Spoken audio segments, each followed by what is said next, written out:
ஆண்டவர் அதிகமாய் ஆசி வழங்கினார். எங்களை புடமிடும் தெய்வமே, ஒவ்வொரு மனிதனுக்கு வரும் சோதனையும் வேதனையும் தண்டனைக்குரியதாகவோ சாபத்துக்குரியதாகவோ அல்ல, மாறாக விசுவாசத்தை புடமிடும் கருவிகள். எங்களை சுத்திகரித்து வாழ்வை தூய்மைப்படுத்தும் வழிகள் என்பதை கற்றுத்தருகிறீர்.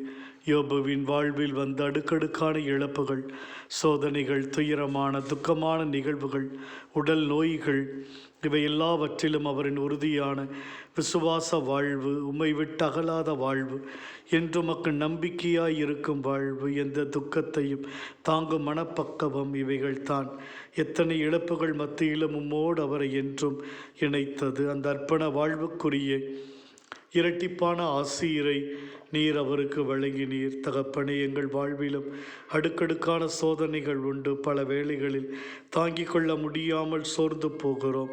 வேதனையில் நோயில் வாழும் பொழுது மனமுடைந்து போகிறோம். ஆண்டவரே, என்றும் குன்றாத விசுவாசத்தை எங்களுக்கு தாரும்.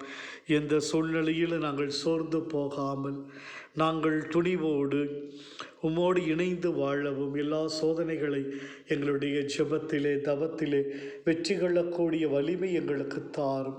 இன்னும் அதிக நெருக்கமாய் உம்மோடு வாழ்வதற்கு தேவையான மனப்பக்குவத்தை எங்களுக்கு தந்து இரட்டிப்பான ஆசீரை தாரும்.